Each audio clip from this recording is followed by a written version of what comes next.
So recent work is focused on aiding understanding of aquifer recharge on the East Snake Plain Aquifer through groundwater dye tracing. Both science degrees from College of Southern Idaho and a BS and MS from University of Idaho. So Neal, thanks again, and I'm going to go ahead and turn my video and audio off and let you take over. All right. Thank you very much. Testing. Can you hear me, see me? And also, can you see this mouse cursor on the screen? I was kind of wondering about that. We can. Sound is good and the video is perfect. And you can see the mouse so that when I point to things through the slide? We can, okay. You bet. Okay, excellent. Thank you. Thank you, everyone. I'm kind of filling in for a vacancy, and I originally presented this information, most of it, at the East Snake Plain Aquifer Modeling Committee back in January. And then there's been some revisions and updates to it since then. The bulleted items are the items I hope to cover today.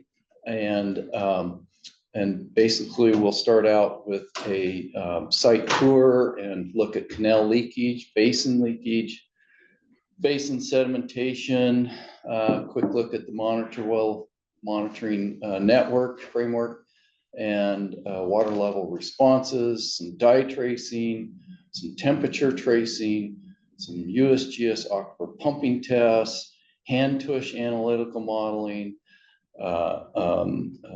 the ESPAM department's numerical model, and even some comparisons between some of those. So a lot of ground to cover, but there's been a lot of history in this project. It was originally constructed by the Civilian Conservation Corps in the 1930s, and with mules, horses, shovels, steam shovels, and dynamite. And this is one of their camps where the trees are growing right there. That's located on the left where a star is in southern Idaho. And that canal is called the Milner-Gooding Canal. And every mile, the CCC would install a post, a steel post with concrete in it, to mark their mileage. This was a practice done by the railroad initially, and then they adopted it for here. So the recharge basin is named Mile Post 31 because it's 31 miles from the Milner Reservoir on the Snake River down the canal system to this site. That's the Milner-Gooding Canal in blue, runs out across the desert area, and then the north side canal is down here in blue for reference. So in 2009, people started scoping locations that are favorable for constraining recharge water. In other words, if you turn water out of the canal, you don't want it to run on you down to somebody's house and flood out their fields or homes or whatnot. So it's nice to have a closed basin. And the canal effectively creates a dam to close this basin on the flanks of Wilson Butte volcanic vent. And so in 2009, we started some studies to take a look at this basin. And these are some locations on the left of soil testing we did for leakage tests. They were really low, 0.4 to 1.5 feet per day. But when we were out there, we did some GPS traverses, red lines and yellow lines, and to do some profiles of the basin, but also scope the rock outcrops in the basin. And I informed our leadership and management that it was likely going to be the rock outcrops and the rock depressions that we're going to take the water rather than the soils, given our soil test results. In the upper left is a GPS profile in red of the basin. On the left, which you can't read any of it, I'm sure, is the canal bank. And then you drop down into the basin, the red line, and then up and over a bunch of lava ridges. And then the horizontal lines are where you know, we might fill the basin, and if it would inundate some of those rock outcrops, the blisters, you know, can we fill it high enough to inundate these rock outcrops? And that's really what we were looking for. In the photos, there is a rock depression in the center, and you'll notice there's no soil on it. And so when I was initially investigating this basin, I found these little channels out through the basin that would, and I would follow those through the sagebrush. And they were drainage, natural drainage channels, and every one of them would go over and dump into these rock depressions, because that's where the water was draining out of the basin, and thus no soil was able to develop on these rock depressions. We'll take a look at these, what they look like today, a little later. 2010, a year later, we got busy and installed a tiny little head gate, about a foot in diameter, and we got about 5 or 10 CFS out of it, out of the canal, and that is the first water going into that rock depression into Montpost 31 Basin in 2010, just a dribble. Then they got pretty enthusiastic and coordinated with the canal company and the water board and the department, and we all collaborated and installed the first major turnout structure that had 2 pipes, 2 gates, 3 feet in diameter, and that could deliver a maximum capacity of about 250 CFS. So we're getting ready to put the pedal to the metal for the basin out there, and that's a shot of the first fill of the basin with that new structure in 2013. And in the lower left, I found out we actually have our own Loch Ness Nessie that is out there periodically. And in 2014, now we're starting to experience what winter conditions are like, to do recharge all winter long to bring water down a canal 31 miles under an ice cap and divert it out into these structures. And of course, you can see the icing up and the effort in the upper left to break ice so that we can do flow rate measurements and water quality sampling, et cetera, et cetera.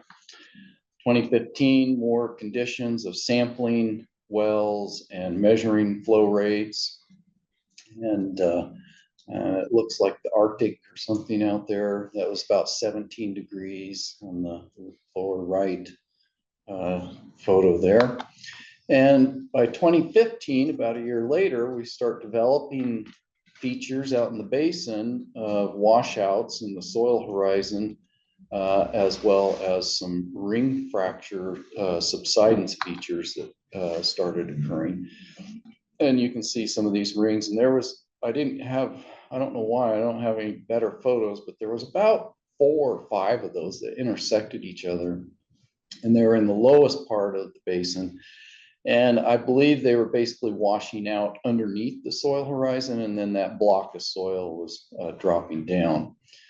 You'll notice in the upper left corner versus the upper right corner, the difference in the material. That white coating is from sediment coming in from the recharge water starting to deposit on the native soils. It's only, you know, a 1/4 inch thick or something here. But you'll notice all that fresh dirt dug out. That is from coyotes who come into the basin after it dries out, and they dig out the fish that are stuck in those cracks. So they're after a food source. So all the carp and the suckers and the squawfish and I haven't found any game fish yet, but that's what that's about.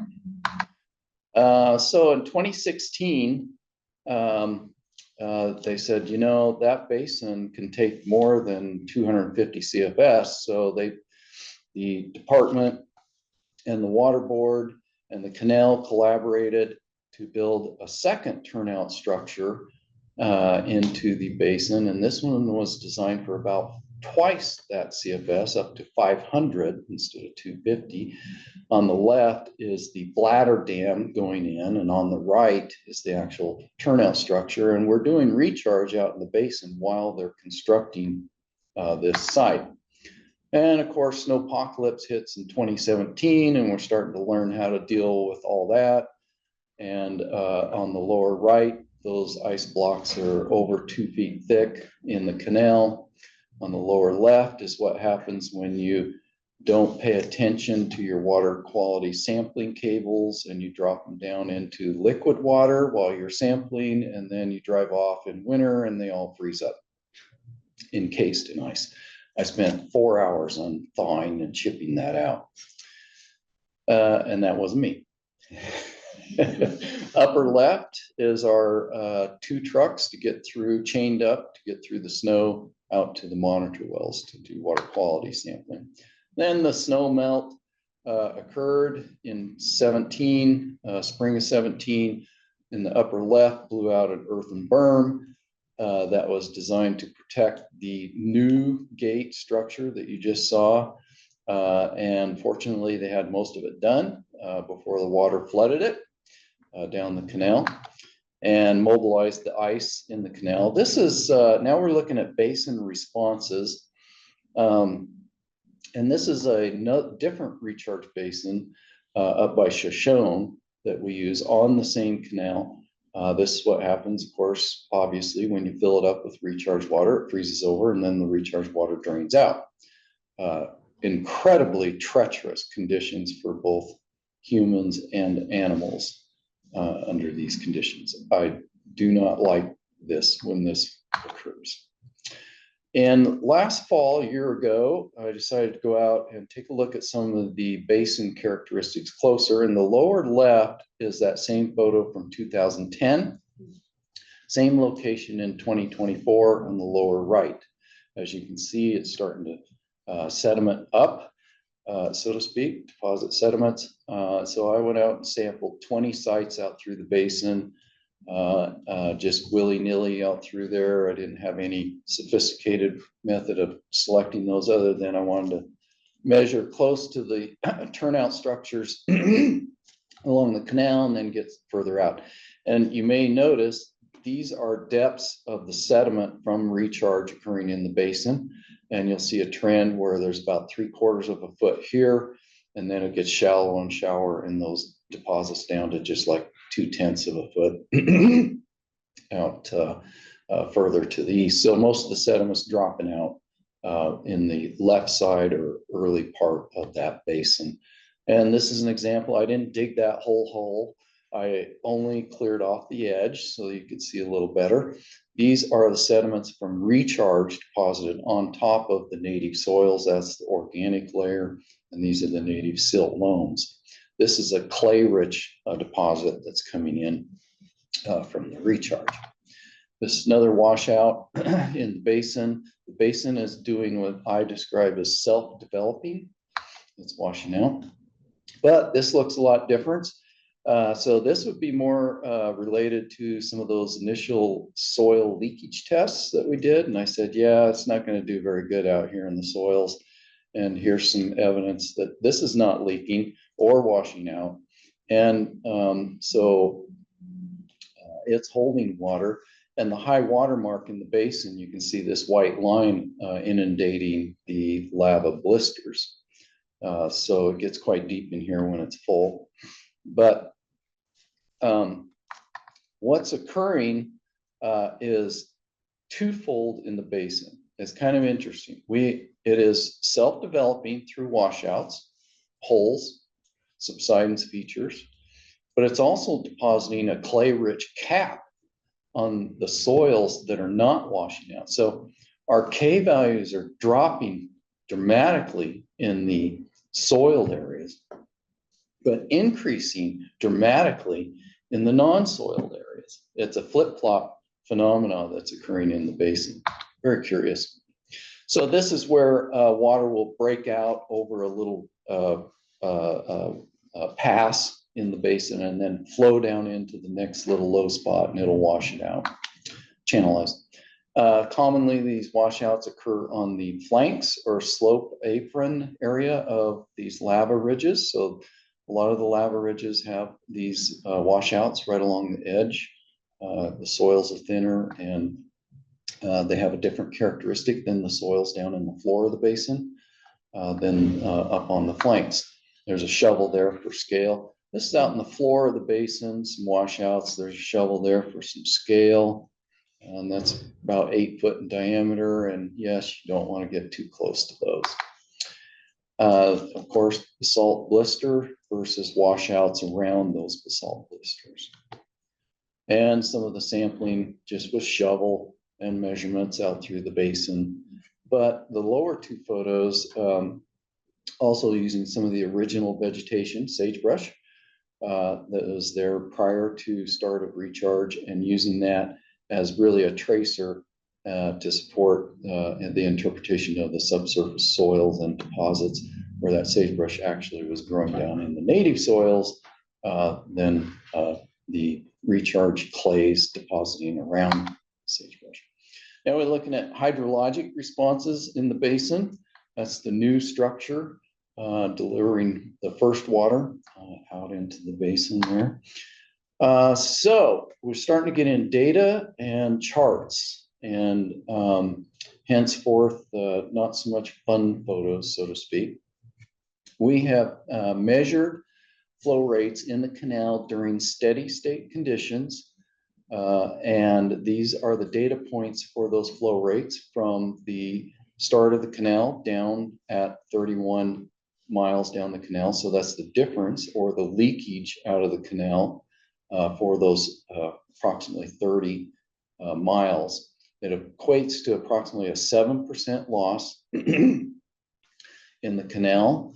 The R squared value is very good. That increases even more if we threw out this one, because I don't think that was in steady state when that was measured, but I did leave that in. So what this chart says is the maximum flow of the canal is approximately this level at about 1300 CFS. Commonly for recharge, we're only operating in the winter at about 400 CFS. And so in the wintertime at 400 CFS, you're losing about 30 CFS just leakage in the canal along that distance. And that's really the essence of that, the total length. So that comes out to about 1 CFS per mile. And that's what this chart is showing, is how much CFS per mile of canal. And so this is 1 CFS at about the 400 CFS delivered rate in the canal. And so typically at canal full pool, maximum pool level, up in this range, you're really only losing about 3 CFS per mile of canal, and with a pretty nice R squared value there. This is our rating curve for determining the flow rates from instruments at the old original turnout structure, which has a pretty nice R squared value of 0.94. So these are physical measurements that we're doing in front of there, building a rating curve. And this is the new structure, which is even better, which has R squared of 0.99, which is nearly unheard of for a rating curve. And that is because this is a combination rating curve. The red values are values that we measured with a boat for ADCP flow rate measurements. The black are what the engineers designed when they engineered this structure. And so basically we had these red dots, and I filled in the gaps in between those red dots with the engineers' data from the original plans and structure. And so because of that combination, you get super tight rating curve, which is almost unheard of. You'll notice the black dots, the engineer data stops at 500 CFS because it was designed for 500 CFS. And so everything beyond that are just only hand measurements or boat measurements in the basin. So now we're going down the flow path. That's really how this is structured. So now we're flowing into the basin. And when the basin pool levels are at steady state versus the flow rates into the basin, what is that correlation? And we get about a 0.88 between all these different flow rates and the different pool levels in the basin. So pretty close correlation between them. pretty obvious, right? But it's nice to quantify it. This chart is showing how has the basin performed over time.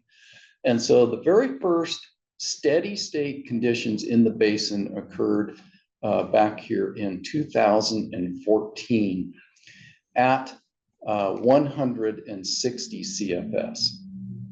So that was really the benchmark for starting evaluating the basin over time.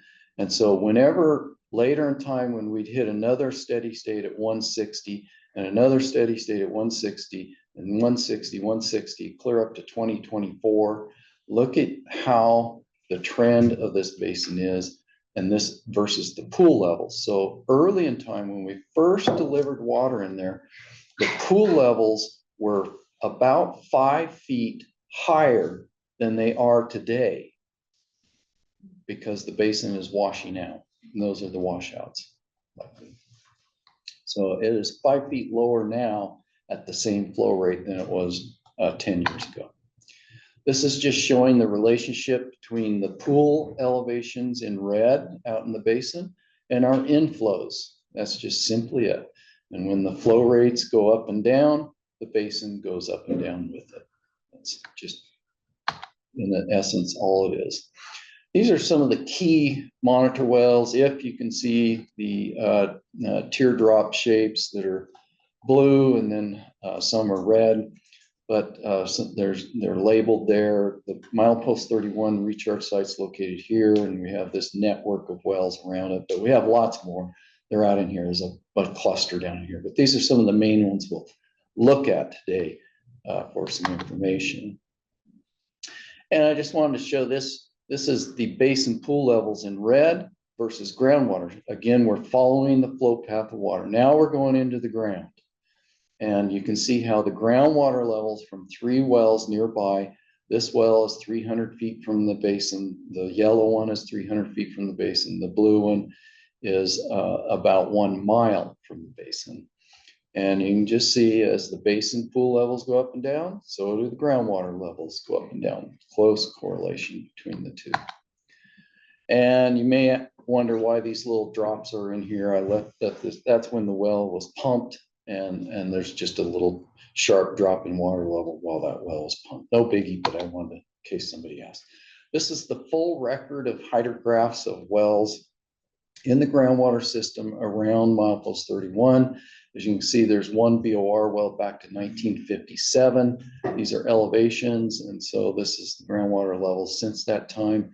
As you can see on the right, you see all this hump in these water levels for several years. That's because of snowpocalypse creating that, as well as recharge creating the spikes within that hump in the groundwater system.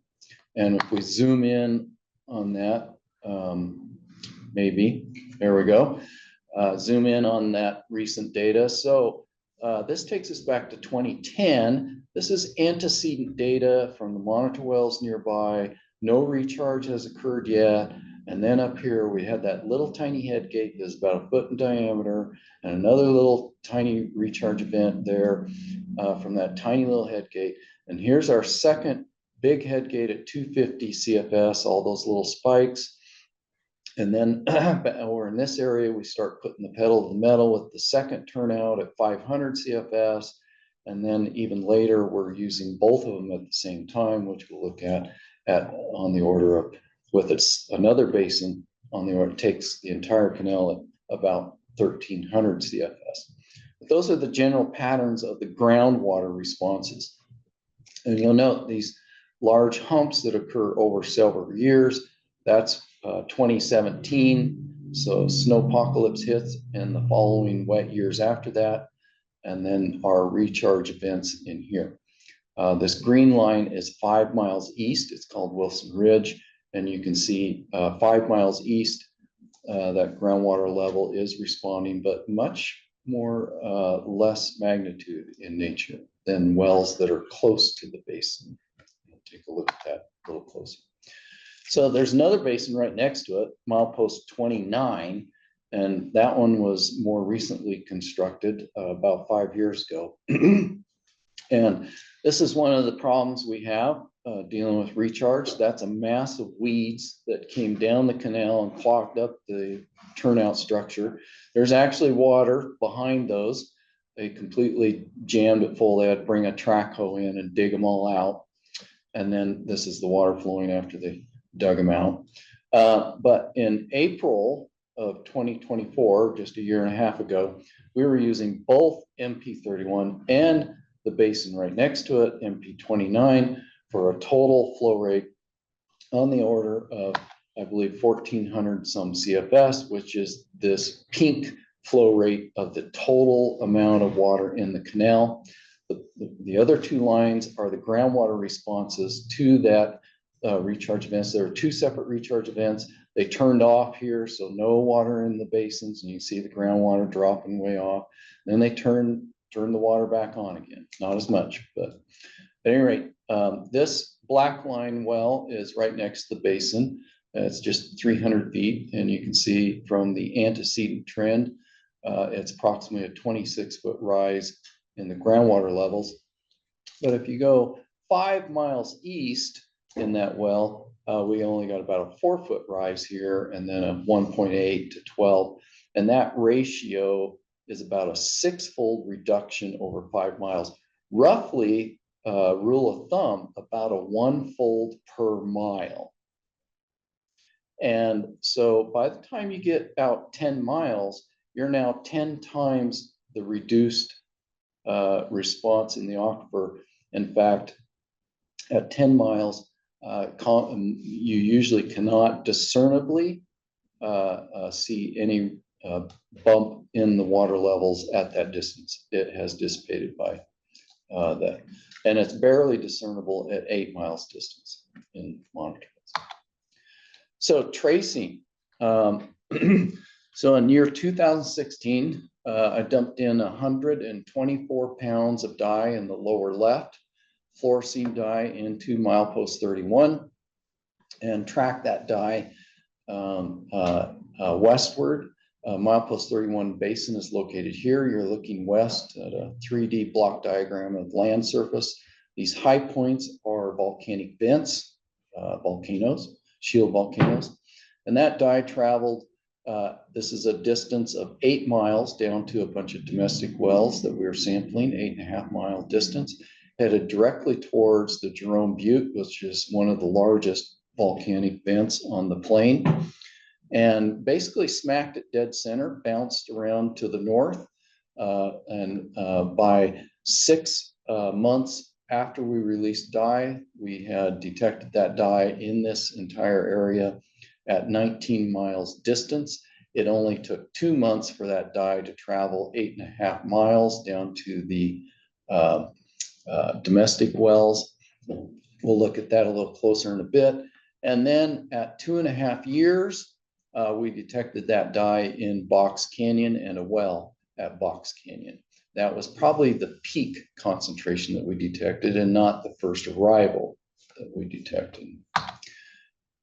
And so a plan view of that same dye cloud at 6 months time frame.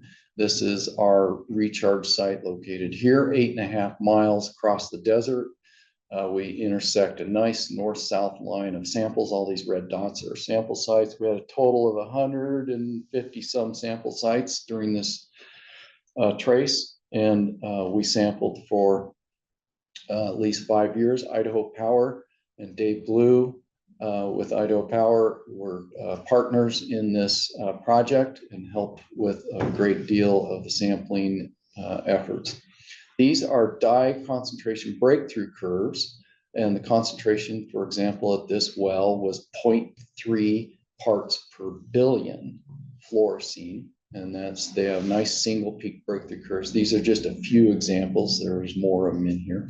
I actually have a full hour presentation just on that information in that trace. So, but you want to focus maybe on this dominant velocity, dV, in here, and you'll see that groundwater is flowing at approximately 250 feet per day over that integrated distance, and 336, 417, 383. It's smoking. basically a football field per day. And then the maximum velocity is twice that. And so you can also use temperature. This is temperature data near the recharge basin. The red is the temperature of that cold water going in. And you may notice that 32 degrees is right here. So we're dumping 32-degree water into the aquifer quite often.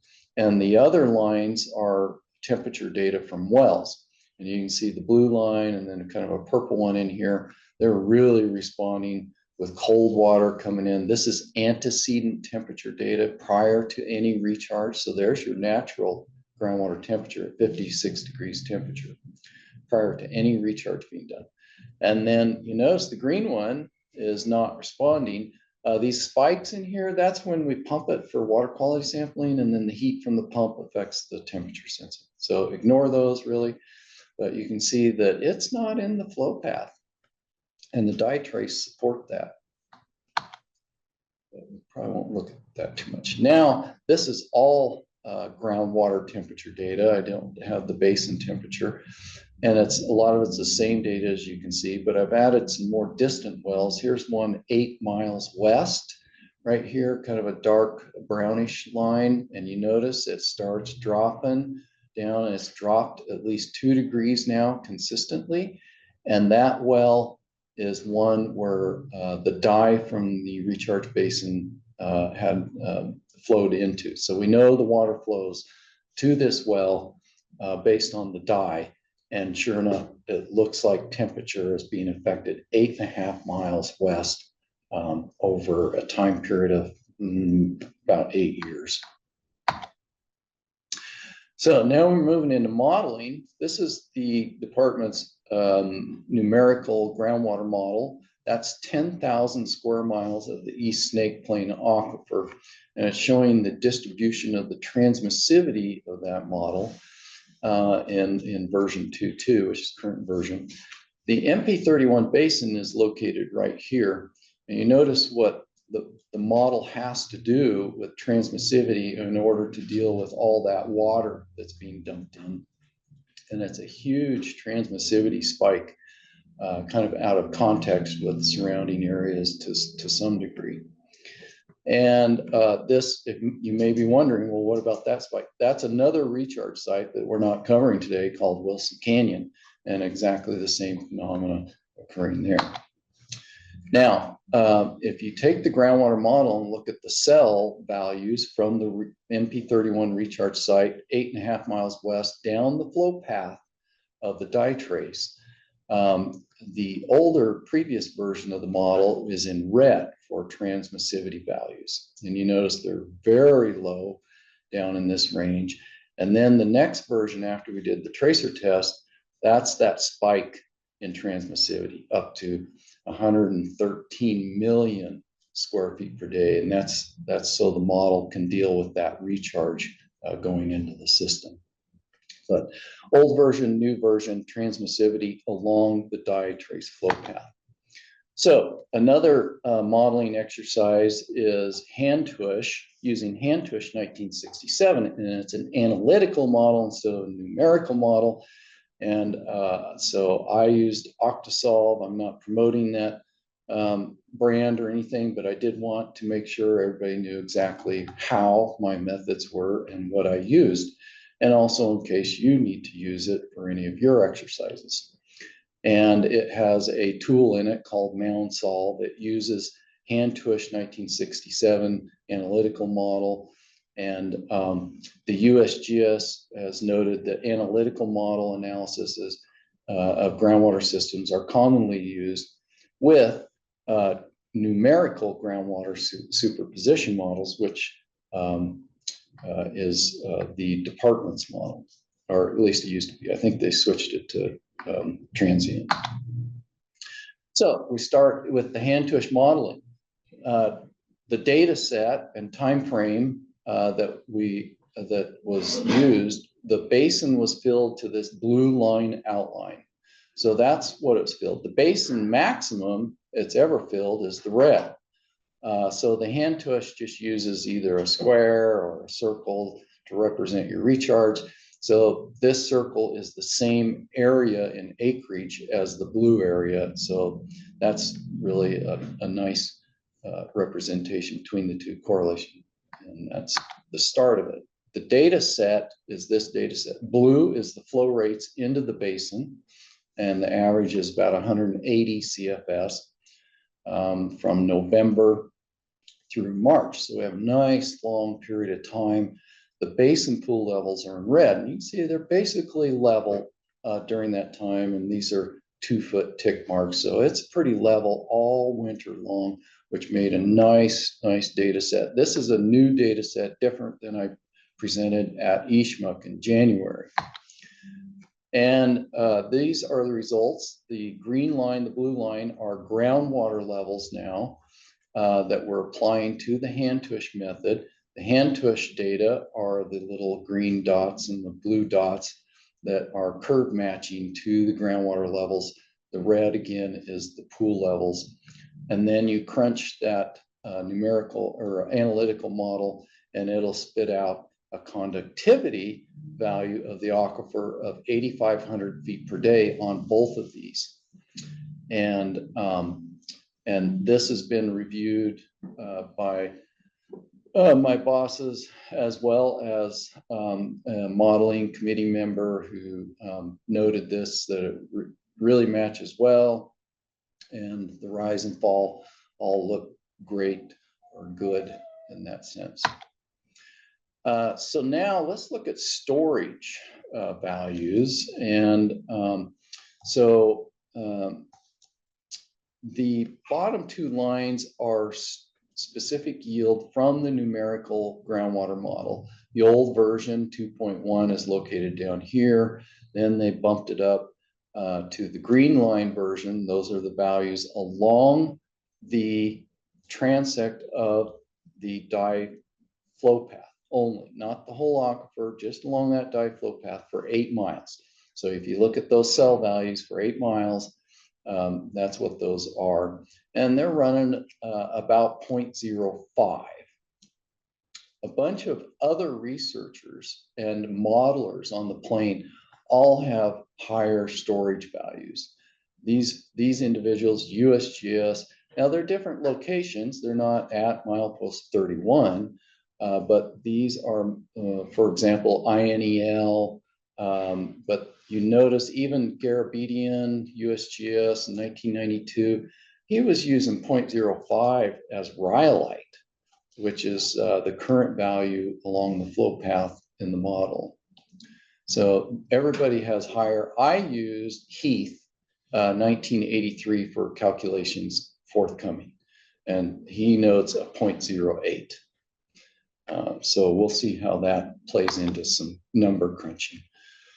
And hopefully you can see some of this text. I enlarged as much as I could, but so there's an equation. Lohmann 72 and Fetter both have an equation here where you can calculate conductivity of the aquifer using effective porosity and velocity and gradient.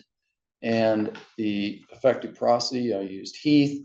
The thickness of the aquifer I used as 200 feet because all these other entities also use 200 feet as the effective thickness of the aquifer. The effective means the top higher conductivity of the aquifer, and also the zone of the aquifer that is used by wells. Deeper than that, the fissures start to close. You get lower K values. Nobody's really pumping out of them. And so the effective thicknesses, and that's why they use this 200-foot value. So I stayed consistent with that and used that. The velocity I used from our dominant velocities from the dye trace over that 8.5 mile integrated distance. So that's what these are. This is hydraulic conductivity calculated with this equation and those inputs using the velocities from the dye trace. And you can see those conductivity values range from 6,000 up to 9,000 feet per day. Now, the USGS in 1992 did an aquifer pumping test on that one well that had water levels back to 1957, if you might remember. And they determined a K value of 9,300 feet per day, which is consistent with the dye trace values calculated. And then Garabedian with the USGS, he used 9,500. So those are all very close numbers together. And even Freeze and Cherry shows 6,000. And then we look at the analytical modeling that we did with hand tush. And what did that give us? 8,500, which drops right in the middle of all these other values. And so it just super tight values for conductivity within miles around this recharge site. And then I just, oh yeah, and USGS, Ackerman, 2006, he had 5,000. But taking all these in and then looking at minimum, maximum, average, but the median comes out at 8,000. Well, that's what we did in the analytical, 8,000 and change. So, but if you look at the current eSpan model and you back calculate conductivity out of the transmissivity values in the cell using that saturated thickness of 200 feet, look at the low values of conductivity of 4,000 to 6,000. So they're considerably less, and the average is about 5,000 versus 8,000. That same data is just plotted over here on the right. So model values orange, and the other values like dye trace values, and then aquifer pumping tests as kind of the blue. That was conductivity. Transmissivity, we do the same thing, just back calculating, crunching numbers. If you use trace data and the other inputs, you get values of transmissivity of about 1.5 million. The eSpan values are actually about 500,000. So about 1/3 of what the empirical data shows.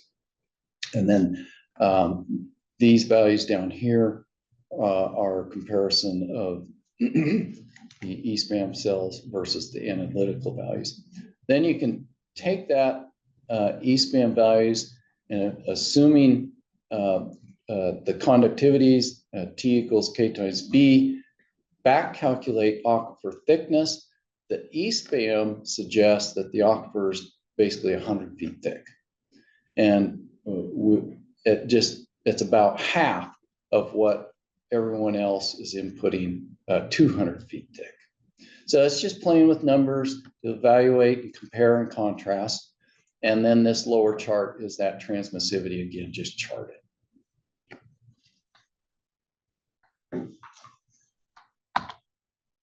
That's it. Summary. Wow.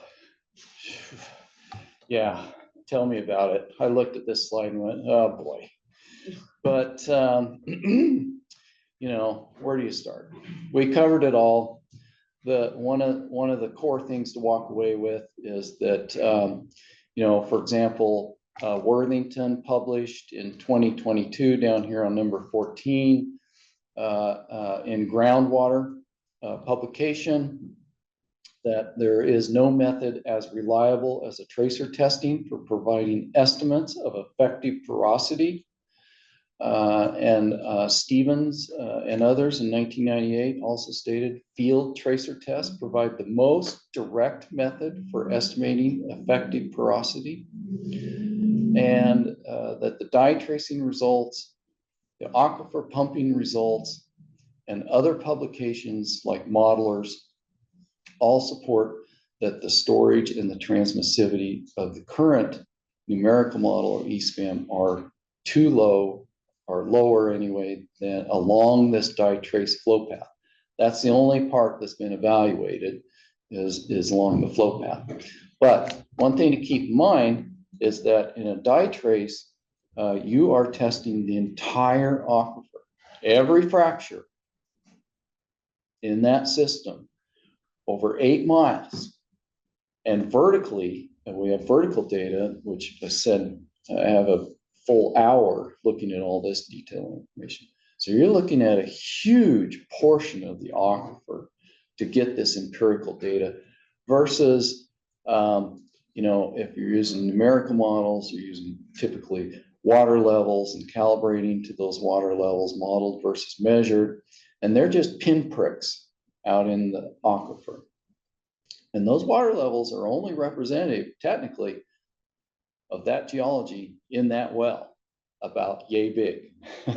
And so you're inferring that in between for miles and miles to the next well and stuff. So the area of coverage, both vertically and horizontally, is huge compared to the area of coverage of water levels across the plain.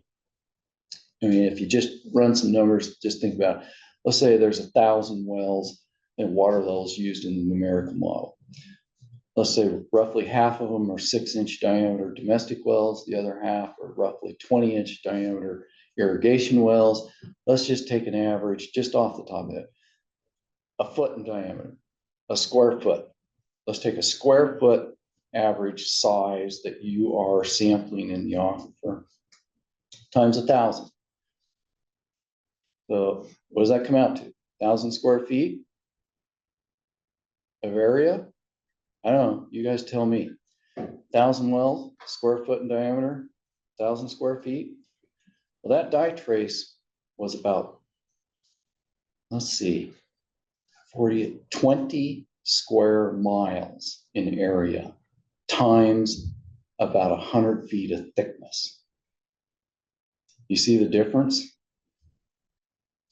So anyway, just food for thought for all of you to think about in your careers and your professions as you move forward. But analytical modeling is commonly and well known to be more accurate near an event, like a recharge event or a pumping event, than numerical models. And especially a regional-based numerical model, which this one is. It's not a site-specific model. It has 1 square mile grid cells. And so those just don't have the resolution for site-specific analysis. And so the analytical methods really shine when you compare and contrast the two, but they're really just totally different applications for these modeling efforts. Thoughts, questions? Did I go over? You did great. Awesome. I didn't even go through a test run. Great talk. Yes, sir. Just on your last comment, do you also think that with the dry tracer, there's sort of a cumulative impact, because what comes after is dependent on what the fate and transport of the dye has been before it got to that point? And is that behavior modeled in ESPAM? Is that one of also the missing points? I think your question is, do they use the dye trace information and data in the numerical model? More so as in, so you basically sample the transect with the dye tracer especially. Sure. So what's happening 10 miles downstream is dependent on what came before it. So is that cumulative behavior of the fate of the dye modeled in ESPAM? No. So it's just looking at those cells in vacuum. Yeah, right. It is, yes, in a vacuum. In fact, I would encourage you to grab the model and do that. I would welcome that. I would help you because I'm interested in that also, or somebody else. My question is, so for a little bit of context for the students that aren't as familiar with the issues in the East Snake Plain, is that this East Snake Plain aquifer model is being used for like large scale management of Yes. water resources across the East Snake Plain. And, as you could see for some of those figures, there's been these really big groundwater declines. And so the state is investing a lot of resources in recharge. And so I'm curious, based on your findings here that the transmissivity in ESPAM is so low in comparison to what you found from this empirical data, what does that mean for the output of the model? Does that mean that we're losing more water via the subsurface out of the basin than we would be expecting otherwise? So If this was true everywhere. in this area that's evaluated, with a low storage, that means you can show the effects of recharge at a much greater distance, because the volume of water you put in the ground is not filling up more storage space. So it propagates further. The transmissivity, of course, is relating to how fast that water moves out of the system. And so, in my opinion, there's a lot more storage space in the aquifer, and the transmissivity is a lot higher. Now, you may be thinking, oh, wait a minute, I thought you said there was really high transmissivity at the recharge site. It is, but I'm looking at more downgrading over 8 miles instead of at that one little point in the model. So, in my opinion, in that area, both transmissivity and storage need to go up. And so if that was the case across the entire model, then there could be some pretty different outcomes. Absolutely. Tim, do you guys have questions over in Moscow, or are there any coming through on the chat? Yeah, I'm not seeing any in the chat yet, but I'll definitely, if we want to invite people who are online to either just jump in, turn your mic on, or go ahead and type a question in the chat. Does anybody here? We have a small group here today. I have another question while we're waiting. I could ask you questions all day though. So given that this, that the impact of the recharge goes, 8 or even 32 miles downstream or down gradient, what does this kind of mean for the additional recharge locations across the basin? Does that mean that you kind of like need them in every X many of 100 square miles so that there can be like local groundwater improvements or area of influence? Yeah, like what does it mean for those? I think we need more sites to affect the aquifer as a whole. And but the results of this may not be applicable to other parts of the aquifer. For example, the peripheral areas of the aquifer, where all the tributary basins come in, all the valley sediments, they're going to have much different response patterns than out in the heart of the plain, the core of it, where it's essentially 100% salt with minor interbeds of soil horizons and whatnot. So it's going to be a much different situation if you recharge around the peripheral edges, like let's say, where the trib basins come in, versus recharging out in the central part of the plain where there's basalts. Yeah. From a transmissivity point of view, this is our best bet though.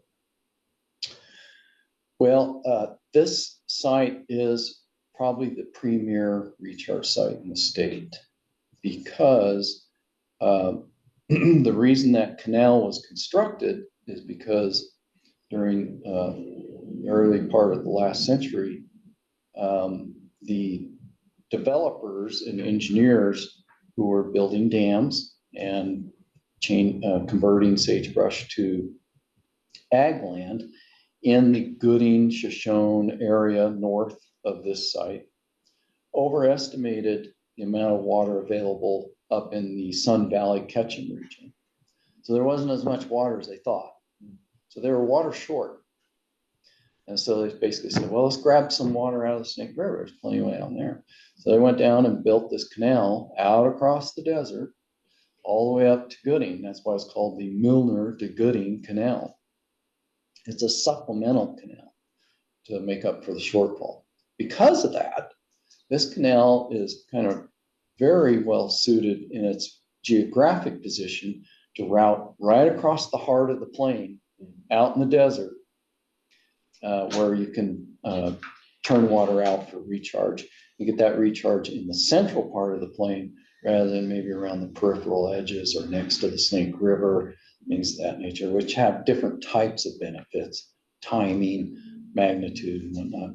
But this one's, it's almost like if you were going to build a site to recharge in the ESPA, 10,000 square miles, where would you choose? Would you choose over along the peripheral edges? Would you go way up high in the basin? Or would you want to dump it out in the middle? And, you know, dumping it out in the middle really is the best option. And that keeps the water in the aquifer the longest for the basalt terrain. Neal, we had another one come in the chat from Dennis Owsley, which says, have you evaluated any water quality data in conjunction to your traces to help support or refute any claims related to fate and transport of biological contaminants? So I'm not accepting any questions from Dennis Owsley.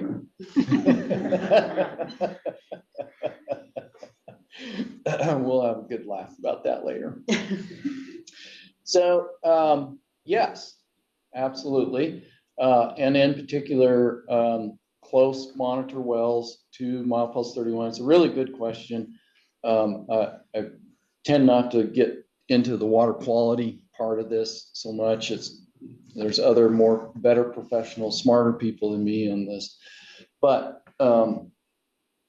the thing about dye tracing is you prove where the water flows. And there are a number of wells that were drilled out at milepost 31 clear back in year 2000. Well, we didn't start recharging there until 2010, 2012, 14 was the big year, you know. So when they drilled those wells, they used typical, and I probably would have done the same thing, logic that we're all taught in school. And that is, well, if the basin's going to be over there, let's put one down gradient in the aquifer, directly down gradient. So that's where the 1 mile well went. Then another one right next to the basin, of course. Well, we did the dye trace, and almost no dye showed up in the well 1 mile down gradient. Very little.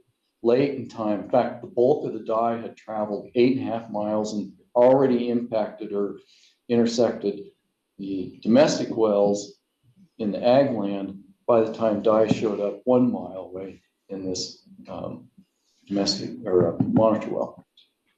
So we had, and you may have seen on the temperature data, I said, see that one well that's not responding to the temperature? That's it. And it didn't respond to the dye trace either. But that's one of our water quality sampling wells. So I ask you, does it make sense to sample that well for water quality if it's not even in the flow path of the water coming from the recharge basin? And logic suggests that no, it doesn't make sense. A lot of time, money, and effort spent on sampling, full suite analysis. And so we were able to convince DEQ to remove that well out of our water quality sampling plan based on dominantly the dye trace. And so one of the more important things to remember is, you know, your assumptions of where you locate these monitor wells is the best you can do given your knowledge base and package of information. But you will never validate until you do a dye trace. You can use other methods. You can use temperature, which is a pretty good one. You can use water level responses, maybe conductivity, whatever you want to try. But many of those, and almost all of them, are indirect methods. The direct method is dye tracing. That's when you prove water goes from point A to point B. And that well is or is not in the flow path. And that's one of the problems that is involved with water quality sampling around recharge sites is, yeah, we're collecting water quality samples, but we don't know that it's in the dye flow path. And I've conducted, I think, 24 dye traces in the last 18 years, or maybe less than that. And we have examples where we were sampling for dye in domestic wells. And we had a domestic well over here and another one over here. And the dye just kicked what I call a field goal, went right between them. And so, yeah, we didn't detect dye, down gradient for the most part. But you definitely have to find where that flow path is in order to have the relevance of what do your water quality sample results mean? What exactly are you measuring?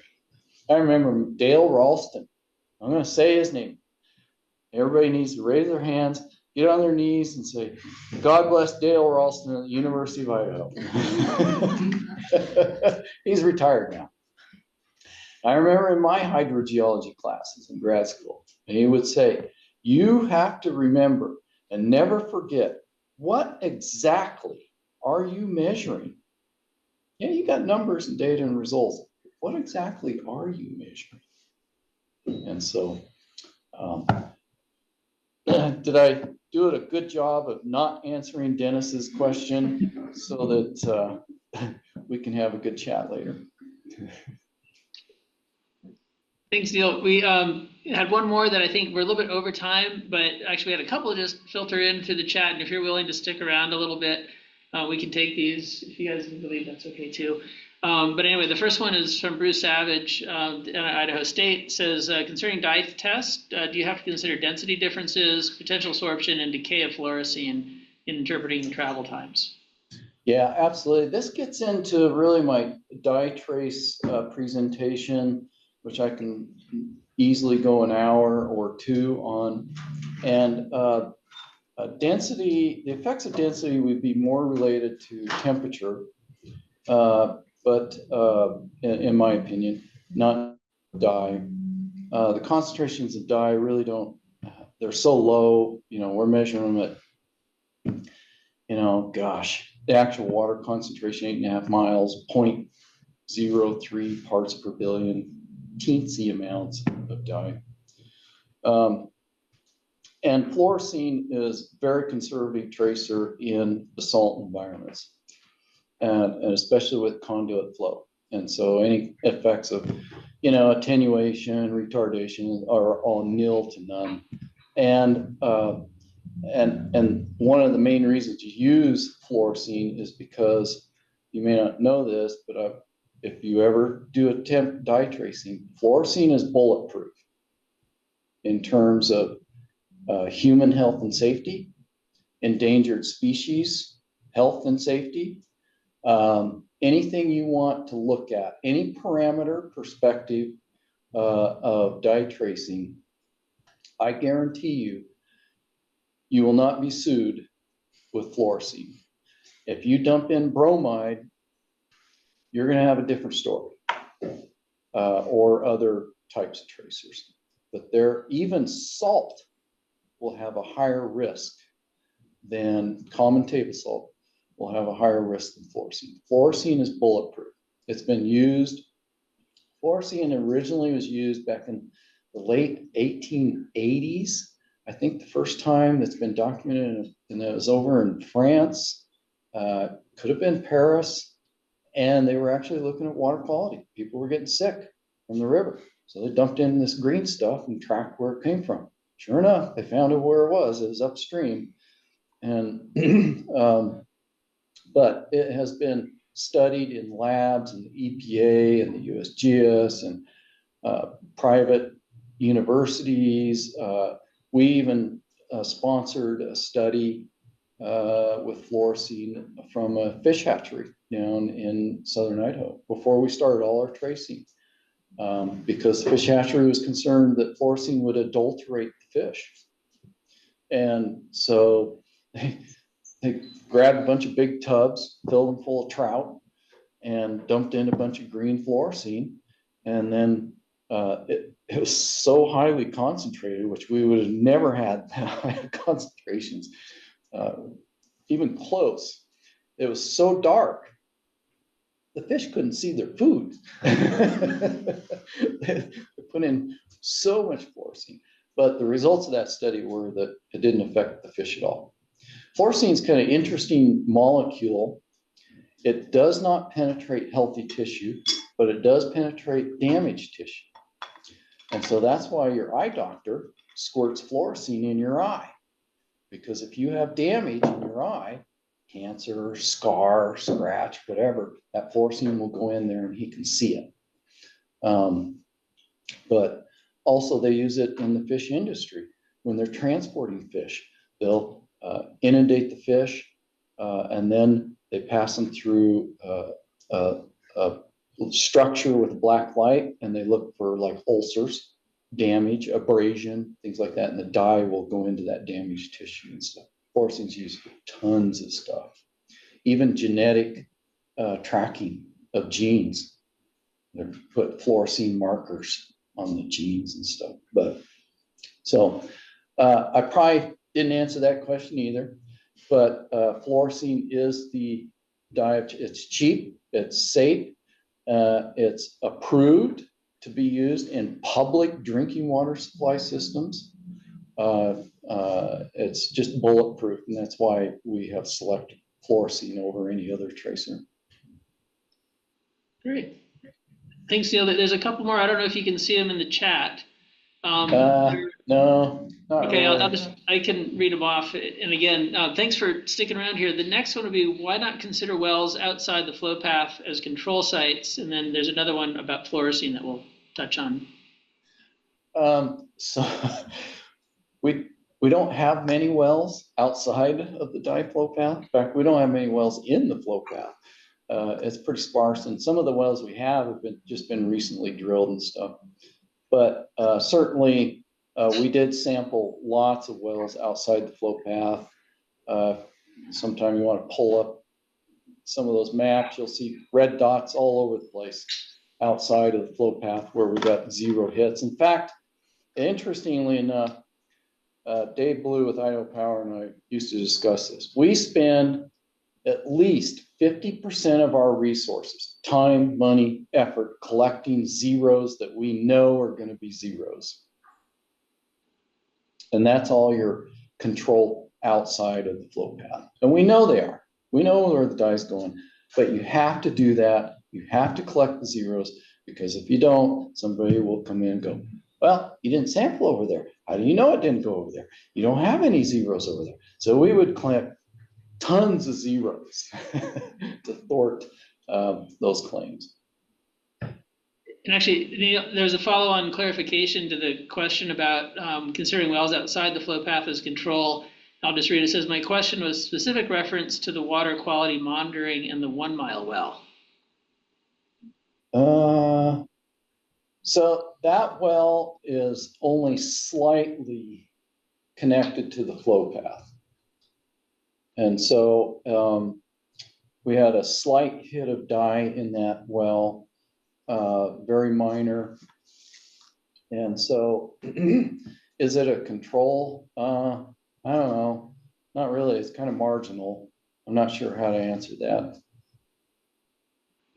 And then, yeah, we'll just do the last one here, which is getting back to the fluorescein question again. Do you think that fluorescein dye tests could be used to better identify preferred higher conductivity public and or private recharge sites?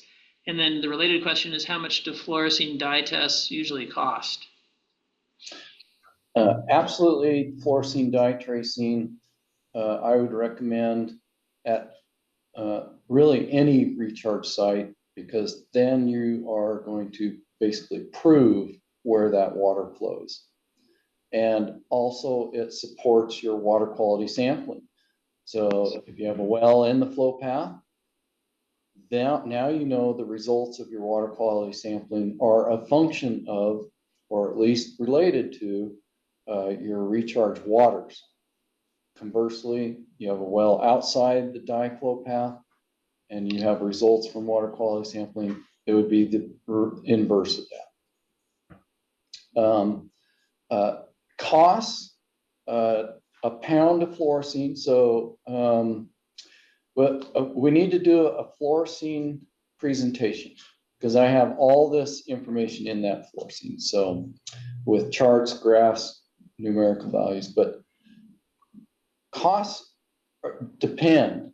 It depends on what you want out of the trace. You want just presence, absence, because that's the core of it. Well, those are pretty easy. You can drop in Sentry charcoal samplers, deploy them, walk away, come back in 3 months, collect them all and say, all right, which one of these Sentry samplers has dye in it and which doesn't? Well, that direction. Well, that's where it went. That's an easy lowest level dye trace. But if you want breakthrough curves and start calculating aquifer parameters, time of travel, how fast things are moving, then you got to ratchet up your sampling and your analyses. Each sample costs about $55 each to sample at a professional lab. That's what we use. Ozark Underground Labs have been analyzing and sampling for dyes. They're a strictly dye tracing lab in Missouri since the 1960s. In fact, the founder of that organization and just recently died about a week ago.